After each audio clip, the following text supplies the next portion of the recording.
이 땅에 하나님께서 예수 그리스도를 보내주시고 그 예수 전하는 자가 있어야 구원받을 영혼이 있기에 상상할 수 없는 하나님의 특별한 방법으로 사울을 불러서 바울 되게 합니다.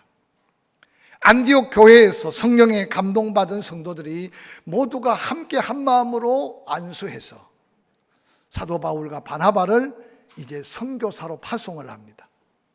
사도 바울이 처음으로 지중해 연안에 있는 구보로 섬의 살람이라는 동네와 바보라는 동네를 복음 전하고 다시 이제 북쪽에 있는 지금의 터키 남쪽 지역 밤빌리아 지역에 있는 버가라는 도시를 거쳐서 이 터키 중앙 이제 지역이 되는 비시디아 안디옥이라는 곳에서 복음을 전하려고 준비하는데 그날이 마치 유대인들이 안식하는 안식일이었습니다. 그래서 바울과 바나바가 이제 그 안식일에 회당에 들어가 누군가 읽는 구약의 말씀을 듣고 난 다음 회당장들이 일어나서 사도 바울을 바라보면서 너가 뭔가 모인 사람들한테 뭐 권면할 말이 있느냐, 그러고는 사도 바울을 강단에 세운 거죠. 그래서 오늘 사도 바울이 거기 모여있는 유대인들을 향해 강력하게 외친 말씀이 오늘 우리가 읽었던 본문의 말씀입니다. 하나님이 이스라엘 백성들을 택하셨다. 택하신 하나님이 450여 년 동안 한 민족이 되게 하기까지 애굽의 그 엄청난 위기 속에도 지키시고 그 애굽의 그 손에서 건지셔서 하나님의 백성답게 높여 구원했다. 그럼에도 불구하고 40년 광야 생활 원망하고 불평하고 범죄했지만 하나님은 그 백성들을 묵묵히 참아주시면서 광야 가운데 인도하셨다. 그러고는 그 하나님께서 가나안 땅의 7 부족들을 다 정리해 주시고 각 지파마다 땅을 분배하게 함으로 하나님이 아브라함에게 약속했던 그 약속의 복을 누리게 하셨다. 그곳에 있을 동안 하나님은 사무엘이 사사로 있을 동안까지 사사들을 통해 그 땅을 다스리다가 하나님의 뜻이 아니지만 그 백성들이 왕을 구하니 하나님이 첫 번째 왕을 세웠는데 바로 베냐민 지파 기스의 아들 사울을 왕을 세웠다. 그런데 오늘 본문에 보니까 사도행전 13장 22절에 세우신 하나님이 사울을 패하시고 다시 이새의 아들 다윗을 왕으로 세웠는데 하나님이 다윗을 왕으로 세운 이유는 하나님의 마음에 합한 자였기 때문이다 라고 증거하고 있습니다.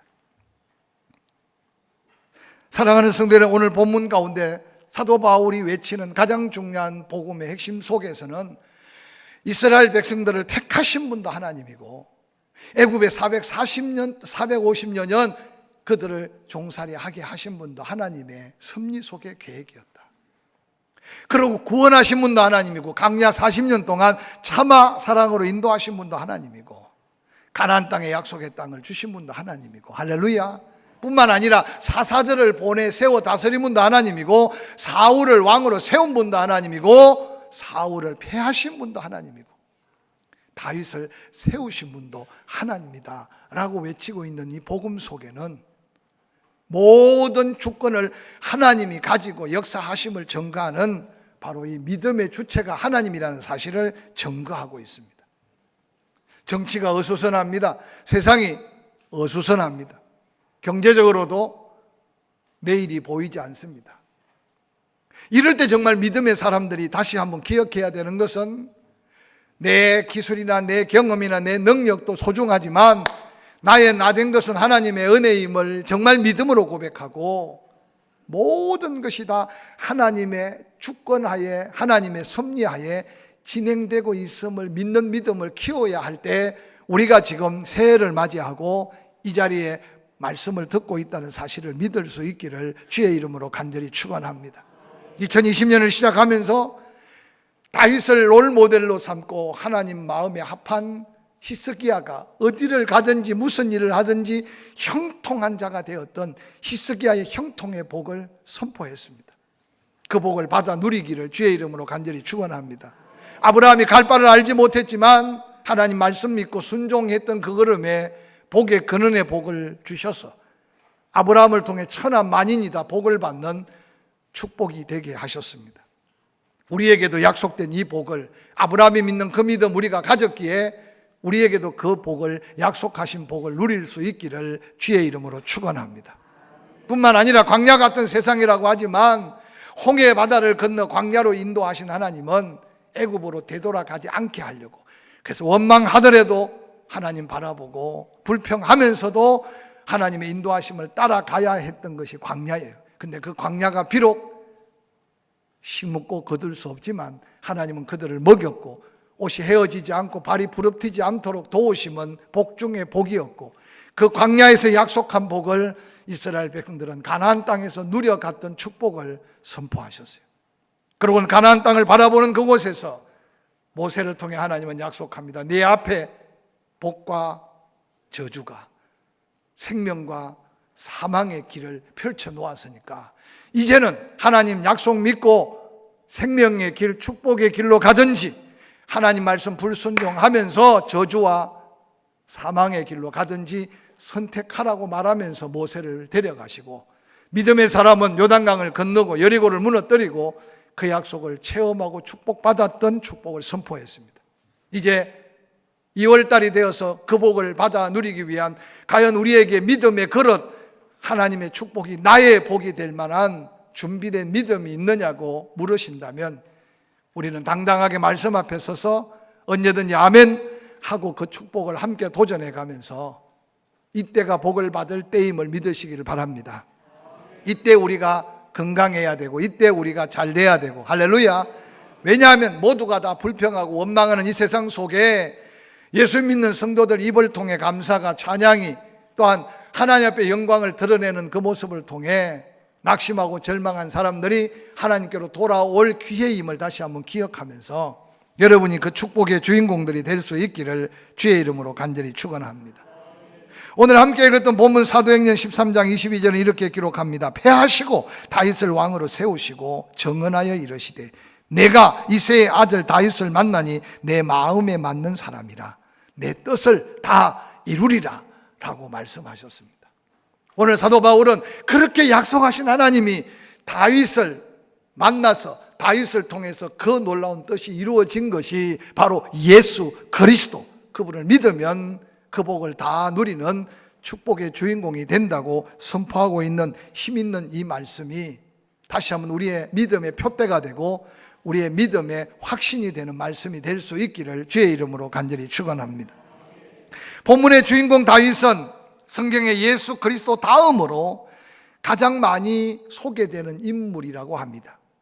성경 신구약에 약 1107번 다윗이라는 이름이 등장합니다. 뿐만 아니라 성경 곳곳에 이 다윗을 소개하며 평가할 때 정말 믿음으로 온전하게 살았다라고 말할 때 다윗처럼 온전하게 행하였으므로 라고 말하고, 하나님 말씀에 불순종하고 믿음으로 살지 않았다라고 평가할 때 다윗처럼 온전하게 행치 아니하였으므로 라고 하나님 심판하심의 기준을 삼았습니다.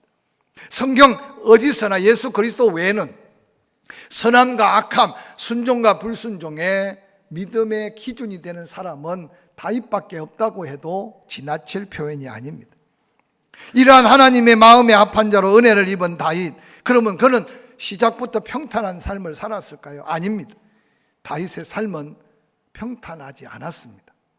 시편 27편 10절은 다윗이 이런 고백을 남겼습니다. 다윗이 고백한 시편입니다. 내 부모는 나를 버렸으나 여호와는 나를 영접하시리이다 라는 이 고백 속에 여러분 다윗의 어린 시절을 한번 상상해 보시기 바랍니다. 사울을 패하신 하나님이 사무엘 선지자를 부릅니다. 이제 내가 내 마음에 합한 자에게 기름을 부어 버림받은 사울이 아닌 하나님 마음에 합한 왕을 통해 하나님의 영광을 이루겠다고 말씀하셨습니다. 주저주저하는 사무엘을 다시 독려한 하나님이 베들레헴의 이새의 집에 가라, 그곳에 아들들 중에 내가 지시하는 한 사람이 있다. 너무나 중요한 한 사건입니다. 구약에서 다윗이 선택받는 이 배경은 얼마나 놀라운 도전을 주는지 모릅니다. 이새에게는 8명의 아들들이 있었습니다.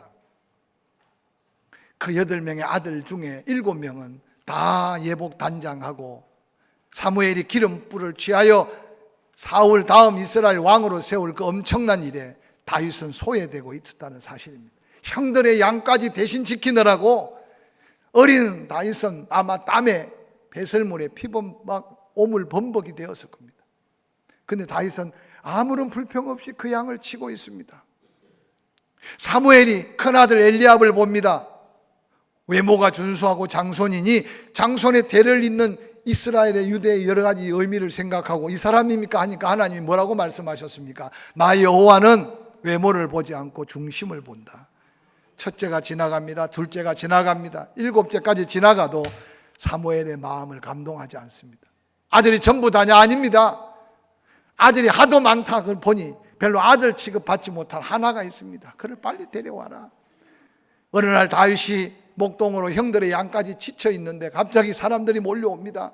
그러고는 들에서 갑자기 특당의 목욕을 시킵니다. 옷을 갈아입힙니다. 그러고는 온 몸은 뛰어왔으니 땀범벅했을 것이고 성경에 보니까 얼굴이 불그레하게. 그 순간 사무엘이 다윗을 보는 순간 하나님의 감동이 임하여 기름을 붓는 모습을 볼 수 있습니다. 다윗은 어린 시절 내 부모는 나를 버렸다. 형제도 나를 인정하지 않았다. 그러나 하나님이 나를 기억하셨다. 할렐루야.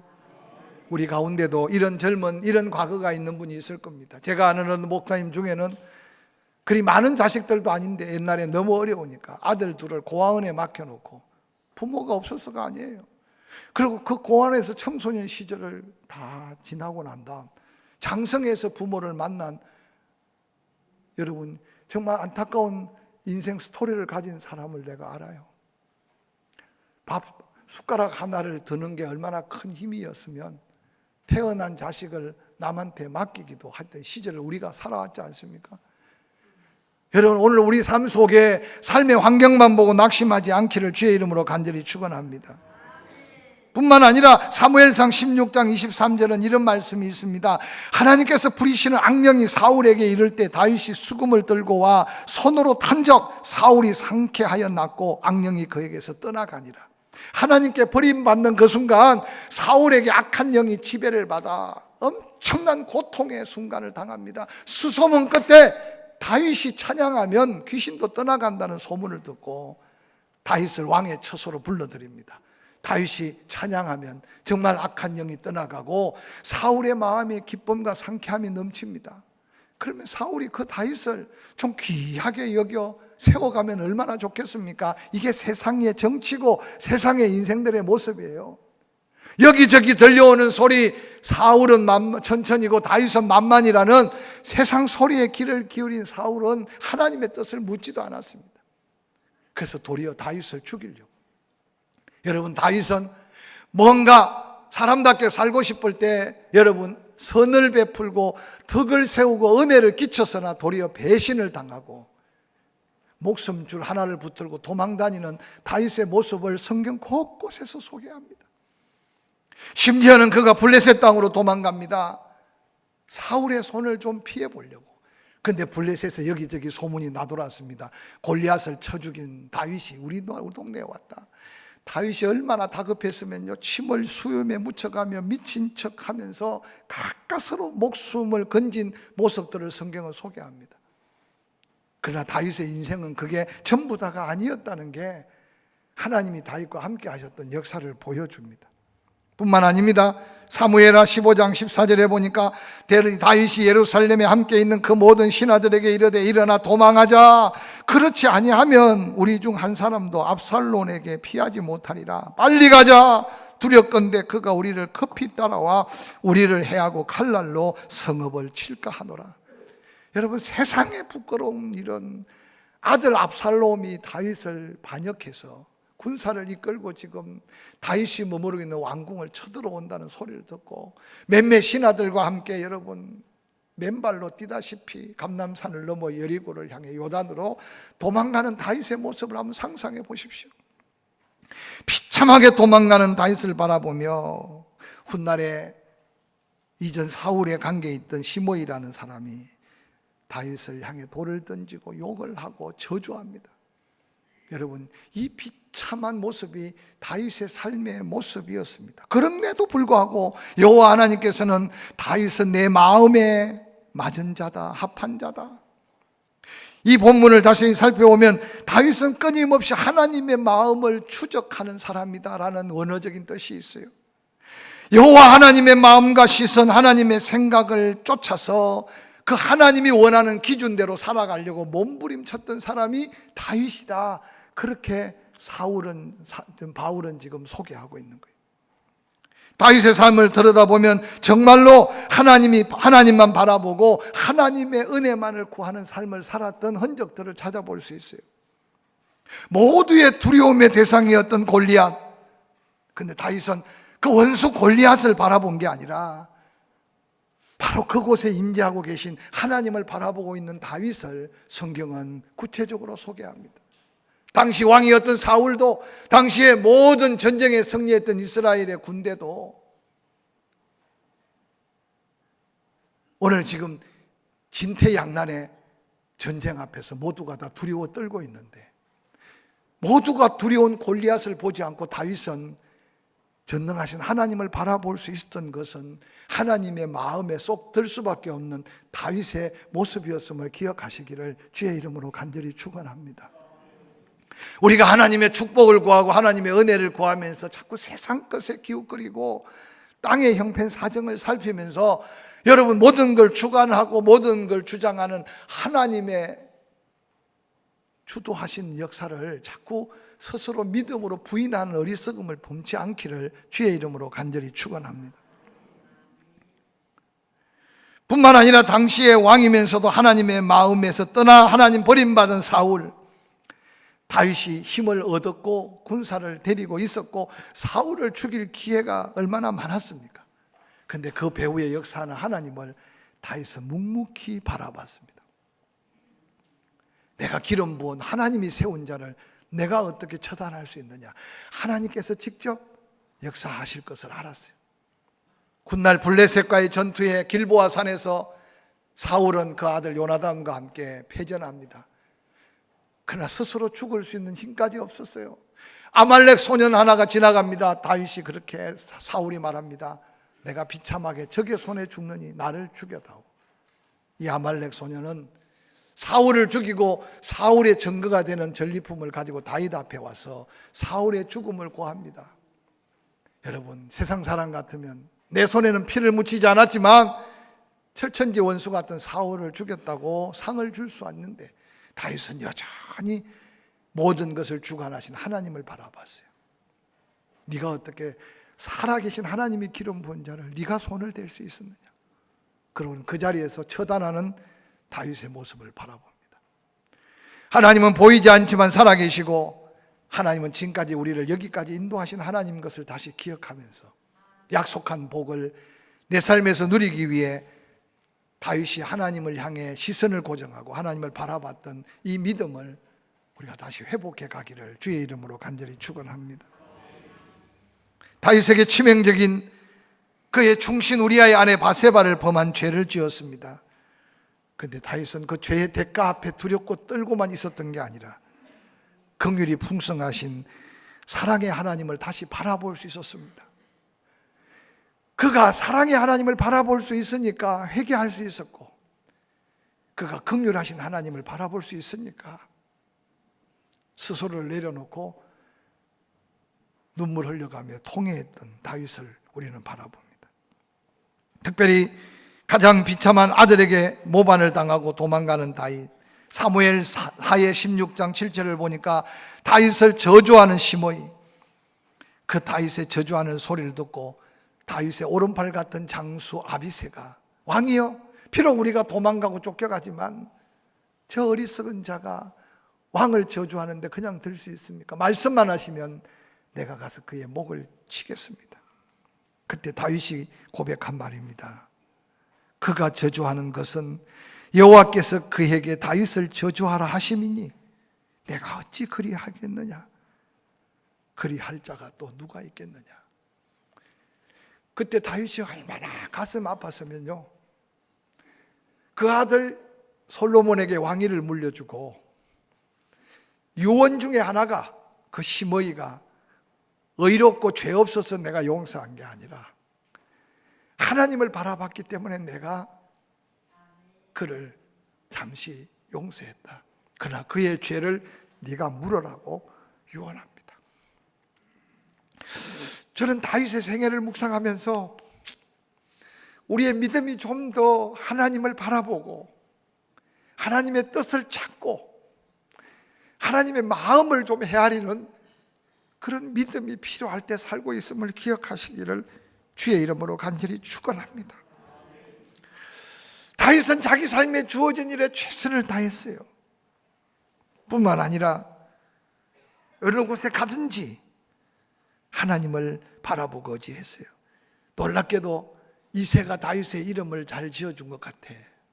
다윗은 하나님의 은혜로 이름값을 한 사람이에요. 다윗이란 이름의 뜻은 극진히 사랑받는 사람이라는 뜻인데 하나님의 마음에 합한 자뿐만 아니라 하나님의 특별한 은혜를 입은 자. 지금도 이스라엘 예루살렘의 국립박물관에 가면 그 박물관 한 중앙에 다윗상이 있고 다윗에 대한 유물들이 전시되어 있어요. 모든 이스라엘 백성들은 수없는 세월이 지났지만 예수 그리스도가 다윗의 생애 속에 태어난 것도 있지만 하나님께 극진히 사랑받은 다윗을 사람들도 존경하고 사랑하고 다윗을 본받았던 훗날 왕들도 하나님을 영화롭게 했던 위대한 사람이 바로 다윗입니다. 저는 오늘 이 다윗의 삶을 통해 자기가 고백한 10편의 노래 가사들을 한번 살펴가면서 그러면 구체적으로 하나님이 다윗의 어떤 면을 보시고 다윗을 그렇게 마음에 합해했을까? 여러분 10편이 150편으로 아름다운 노래들로 가득하잖아요. 그런데 여러분 73편의 노래가 다윗이 직접 그 가사를 쓰고 불렀던 노래라는 사실을 기억해 가면서 그 시편 속에 그가 고백한 그의 믿음의 고백들을 한번 살펴가면서 우리도 그런 믿음의 고백을 본받고 그런 찬양, 그런 감사, 그런 믿음의 고백들로 하나님의 마음을 시원케 하고 할렐루야, 하나님이 약속한 은혜와 축복을 누려가는 하나님 마음에 맞는 믿음의 삶을 도전할 수 있기를 주의 이름으로 간절히 축원합니다. 시편 62편 9절은 이런 말씀이 있습니다. 아 슬퍼도다.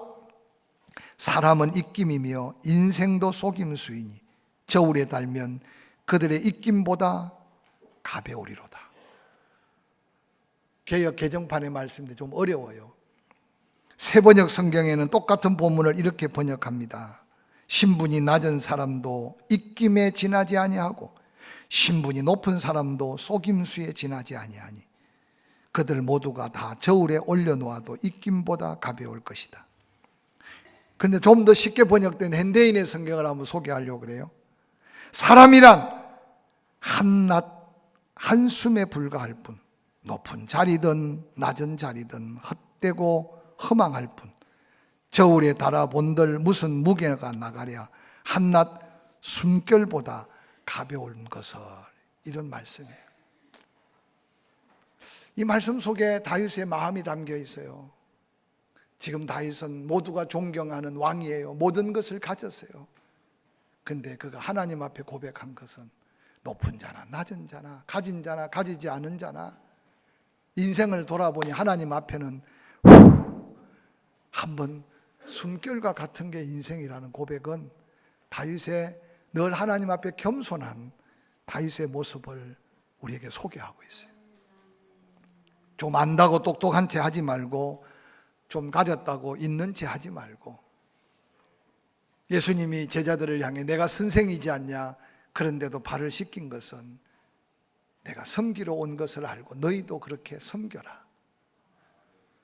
어떻습니까? 축복은 구하고 싶은데 낮은 자리는 불편하고 하나님의 은혜는 구하고 싶은데 섬기는 것은 불편하면 오늘 우리의 믿음이 조금 병들어가고 있다고 생각해 보시길 바랍니다. 한국 교회가, 한국 기독교가 왜 세상 사람들에게 손가락질을 받을까요?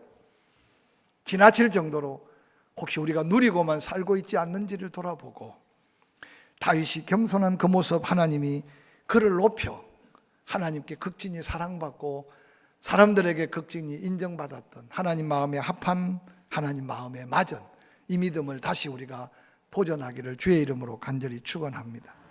시편 27편 1절은 다윗이 이렇게 고백합니다. 함께 읽어볼까요? 시작. 여호와는 나의 빛이요 나의 구원이시니 내가 누구를 두려워하리요.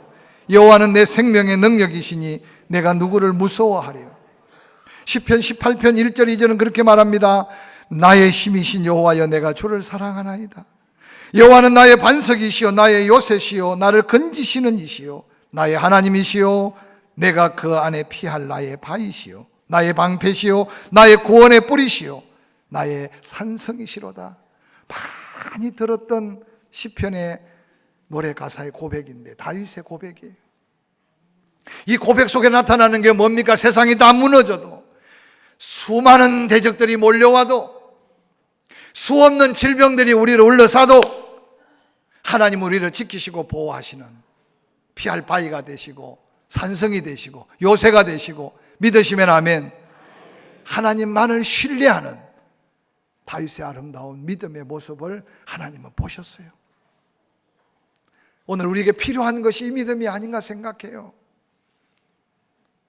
하나님이 그렇게 지켜주셔서 산성이 되시고 요새가 되시고 피할 바위가 되셔서 북한이 저렇게 미사일을 쏘아도 편안해야 하는데, 그 평안이 아니라 무감각과 무관심과 내 하나 잘 먹고 잘 사는데 빠져 있다면 이 민족이 얼마나 불행합니까? 그러나 믿는 우리만이라도 하나님만을 신뢰하는 다윗의 이 믿음 안에서 하나님 마음에 합한 은혜 안에 살 수 있는 믿음의 사람이 될 수 있기를 주의 이름으로 간절히 축원합니다. 이어서 시편 4편 7절 8절은 이렇게 고백합니다. 주께서 내 마음에 두신 기쁨은 그들의 곡식과 새 포도주가 풍성할 때보다 더하니이다. 내가 평안히 눕고 자기도 하리니 나를 안전히 살게 하시는 이는 오직 여호와시니이다. 시편 9편 1편은 이렇게 고백해요. 내가 여전심으로 여호와께 감사하오며 주의 모든 기이한 일들을 전하리이다. 내가 그냥 감사한 것만 아니라 감사를 고백하고 감사를 노래하고. 다윗의 시편을 묵상해 보면 여호와 나의 목자 내게 부족함이 없습니다. 사망의 음침한 골짜기라도 해받음에 두려움이 없었습니다. 원수에게 원수 앞에 상을 베푸시고. 여러분, 다윗은 하나님께 받은 은혜를 감사하며 찬양하며 살았던 삶이에요. 제가 여러분 귀에 못이 박히도록 도전했던 말씀이 뭡니까? 은혜만 구하지 말고 은혜의 크기가 감사의 크기가 은혜의 크기다. 따라합시다. 감사의 크기가 은혜의 크기다. 근데 우리가 지난날 받은 은혜 감사를 잃어버리니까 새로운 은혜를 받아도 은혜인 줄 몰라요. 그래서 오늘날 성도들의 가슴 속에 은혜에 무관심하고 무감각해진 것 같아. 누군가 나를 위해 기도하고 있다는 게 은혜인 줄 아실 주의 이름으로 간절히 축원합니다. 누군가 나를 위해 축복하고 있다는 게 축복인 줄 아시기를 주의 이름으로 축원합니다. 이렇게 함께 예배 드려서 비록 사랑의 하트 모양을 날리지만 서로가 서로를 배려함이 함께 걱정해 주는 게 은혜인 줄 아시기를 주의 이름으로 간절히 축원합니다. 따라합시다. 감사의 크기가 은혜의 크기다. 다윗이 늘 그렇게 감사하는 고백이 하나님의 마음에 합한, 하나님의 마음에 딱 맞는, 뿐만 아니라 시편 6편 6절은 이런 고백을 남깁니다. 내가 단식함으로 피곤하여 밤마다 눈물로 내 침상을 띄우며 내 요를 적시나이다. 시편 39편 22절에 여호와여 나의 기도를 들으시며 나의 부르짖음에 귀를 기울이소서. 내가 눈물을 흘릴 때 잠잠하지 마옵소서. 시편 56편 8절에 나의 유리함을 주께서 계수하셨사오니 나의 눈물을 주의 병에 담으소서. 이것이 주의 책에 기록되지 아니하였나이까. 하나님의 백성들이 지나치게 슬프고 힘들 때는 조그마한 호리병에다가 자기 눈물을 담는데, 그리고 그걸 놓고 하나님 앞에 기도한대. 그게 구약의 백성들이 어려울 때 하나님의 마음을 감동시키는. 다윗이 뭐라고 말합니까? 내가 유리 방황할 때 수없이 울며 부르짖었던 눈물을 주님의 그 눈물병에 좀 담아 보시지 않았습니까? 저는 이 말씀을 묵상하다가 다윗이 한순간에 왕의 영화를 누리고 한순간에 하나님의 영광을 누린 게 아니라 수없이 눈물 골짜기를 걸어가지만 하나님을 바라보면서 기도하기를 쉬지 않았고, 할렐루야, 부르짖음의 응답을 기다리며 기대했던 다윗을 하나님은 마음에 두신 것 같아. 언제 울어본 적이 있나요? 찬송할 때 눈물 흘려 찬양하고, 기도할 때 울부짖어 기도하고, 사랑하는 자녀들을 향해 가슴에 품고 눈물로 축복해주고. 저는 이 민족이 어느 날 눈물을 잃어버린 것 같아. 저도 어떤 때는요, 내가 막 심령이 공고해지면 가장 다가오는 게 눈물을 거두어 가셔. 그런데 요즘 중년 아지매들은 드라마 보면서는 운대요. 나하고 아무 상관없는 일인데. 근데 성도들이 어려움 당하면 눈물이 안 나온대요. 여러분, 이게 정상적인 하나님의 백성들의 삶이 아님을 깨닫고 다윗의 이 눈물을 보시고 하나님은 다윗을 마음에 두셨던 것 같아요. 시편 119편 33절 35절에는 이런 말씀이 있습니다. 여호와여, 주의 열례들로 도를 내게 가르치소서. 내가 끝까지 지키리이다. 나로 하여금 깨닫게 하여 주소서. 내가 주의 법을 준행하며 진심으로 지키리이다. 나로 하여금 주의 계명들의 길로 행하게 하소서. 내가 이를 즐거워하리이다. 시편 119편의 다윗의 고백은 뭡니까? 하나님 말씀하시면 오케이, 하나님 감동하시면 아멘. 따라합시다. 말씀대로 순종했던 다윗을 하나님 마음에 두셨다.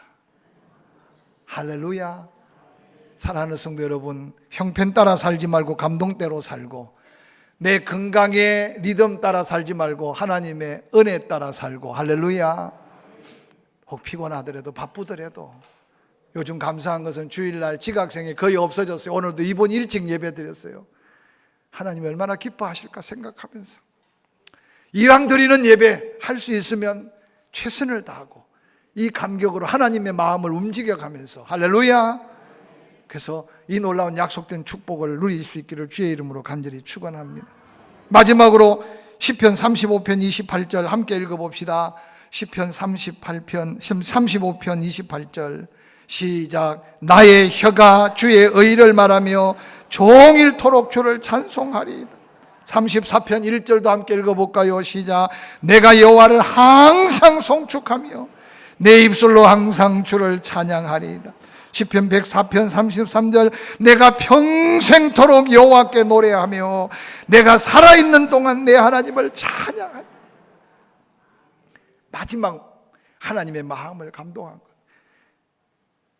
저는 이 말씀들을 묵상하다가 우리가 얼마나 내게 준 이 귀한 은사, 혀로 시장 가서는 싸우고 차 타고 운전하다가 신경질 부리고 부부지간에도 그냥 또 말하기 싫으면 안 하고, 요즘 그리고 교회 와서 찬송을 부르려니까 찬송이 안 돼. 어디를 보고 이야기해야 되나, 기도를 하려니까 기도가 안 돼. 여러분,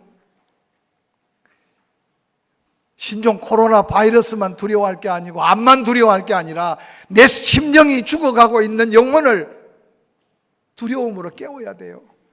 할렐루야.